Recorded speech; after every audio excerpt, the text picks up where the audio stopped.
இன்றைய தலைப்பு செய்திகள். தமிழக அமைச்சரவை மாற்றம் குறித்த அதிகாரப்பூர்வ அறிவிப்பு நாளை வெளியாகும் எனவும் இதற்கான கடிதத்தை ஆளுநர் RN ரவிக்கு அனுப்பி வைக்கப்பட்டுள்ளதாகவும் தகவல்கள் வெளியாகியுள்ளன.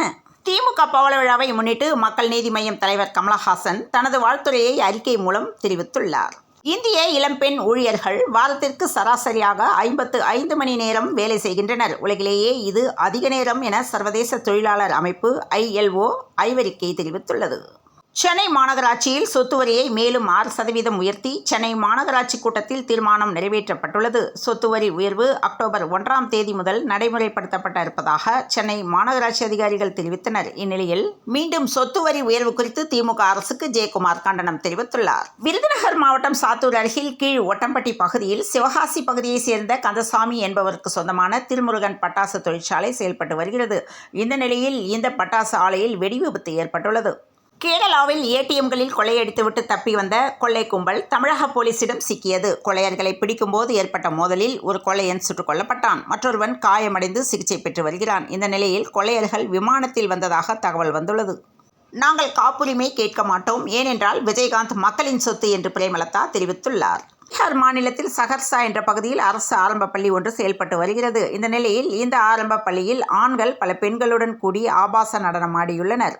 சிறந்த பாரம்பரிய சுற்றுலா தலமாக கீழடி தேர்வு செய்யப்பட்டுள்ளது. திராவிட மாடல் அரசுக்கு பெருமை என அமைச்சர் தங்கம் தென்னரசு தெரிவித்துள்ளார். ஒன்றிய அரசின் சுற்றுலாத்துறை சார்பில் சிறந்த பாரம்பரிய சுற்றுலா தலமாக கீழடி தேர்வு செய்யப்பட்டுள்ளது.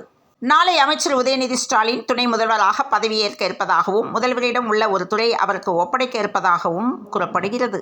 சொத்து வரி உயர்வை தமிழக அரசு திரும்பப் பெற வேண்டும் என்று GK வாசன் தெரிவித்துள்ளார்.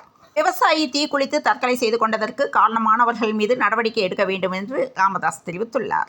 ஈஷாவுக்கு எதிராக தொடர்ந்து அவதூறு பரப்பி பொது அமைதிக்கு குந்தகம் விளைவிக்க முயற்சிக்கும் காமராஜ், பியூஷ், மனுஷ் உள்ளிட்டோர் மீது வழக்கு பதிந்து கடும் நடவடிக்கை எடுக்க வேண்டும் என கோவை SP அலுவலகத்தில் ஈஷா அறக்கட்டளை சார்பில் புகார் மனு அளிக்கப்பட்டது.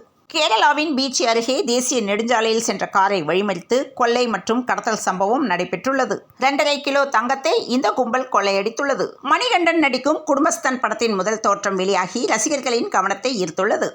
மகாராஷ்டிராவின் தற்போதைய சட்டப்பேரவையின் பதவிக்காலம் நவம்பர் 26ஆம் தேதியோடு முடிவடைவதால் மாநில தேர்தல் அதற்கு முன்பாக நடத்தப்படும் என்று தலைமை தேர்தல் ஆணையர் ராஜீவ்குமார் தெரிவித்தார்.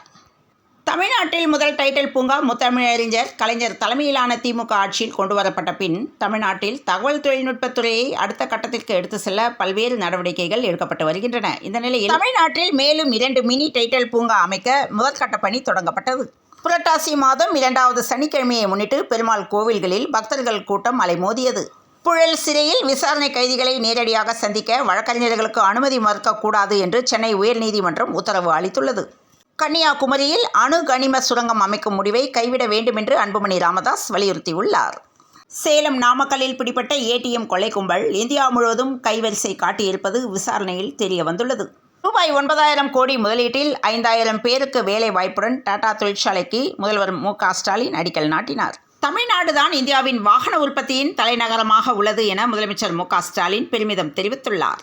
தேர்தல் வாக்குறுதிகளை திமுக நிறைவேற்றாததை கண்டித்து உண்ணாவிரத போராட்ட அறிவிப்பை அதிமுக பொதுச் செயலாளர் எடப்பாடி பழனிசாமி அறிவித்துள்ளார். எதற்கெடுத்தாலும் கலவரத்தை ஏற்படுத்த நினைப்பதுதான் பாஜகவின் வேலை என்று அமைச்சர் சேகர்பாபு காட்டமாக பேசியுள்ளார். சாரி, நோ கமெண்ட்ஸ் என்று திருப்பதி லட்டு குறித்த கேள்விக்கு நடிகர் ரஜினிகாந்த் பதிலளித்துள்ளார். உளுந்தூர்பேட்டை மேட்டத்தூரில் மரத்தில் வேன் மோதிய விபத்தில் பலி எண்ணிக்கை 8ஆக அதிகரித்துள்ளது. விபத்தில் படுகாயமடைந்த சுப்பிரமணியன் வயது 79 மருத்துவமனையில் சிகிச்சை பெற்று வந்த நிலையில் உயிரிழந்தார். வெளிநாட்டிலிருந்து வருபவர்கள் சென்னையை தவிர்ப்பது ஏன் என்று பயணிகள் குமுறுகின்றனர். நாமக்கல் என்கவுண்டர் சம்பவத்தில் பிடிபட்ட கொள்ளையர்கள் பரபரப்பு வாக்குமூலம் அளித்துள்ளனர். சொத்து வரி உயர்வு திமுக அரசின் நிர்வாக திறமையின்மை என்று TTV தினகரன் கண்டனம் தெரிவித்துள்ளார். 470 ஏக்கர் பரப்பில் புதிய கார் உற்பத்தி ஆலையை MK ஸ்டாலின் அடிக்கல் நாட்டினார். வார இறுதி நாளில் தங்கம் விலை சற்றே குறைந்துள்ளது. இதன்படி சென்னையில் ஆபரண தங்கத்தின் விலை சவரனுக்கு ரூபாய் 40 குறைந்து ஒரு சவரன் 56,760க்கு விற்பனை செய்யப்படுகிறது. தமிழ்நாட்டில் இன்று முதல் 3 நாட்கள் ஓரிரு இடங்களில் கனமழைக்கு வாய்ப்புள்ளதாக வானிலை ஆய்வு மையம் தெரிவித்துள்ளது. 3 நாட்கள் கனமழைக்கு வாய்ப்பு என்பதால் 28, 29, 30 ஆகிய நாட்களில் தமிழ்நாட்டிற்கு மஞ்சள் எச்சரிக்கை கொடுக்கப்பட்டுள்ளது. இத்துடன் இந்த செய்திகள் நிறைவடைந்தன. மீண்டும் நாளை காலை செய்தியில் சந்திப்போம். வணக்கம்.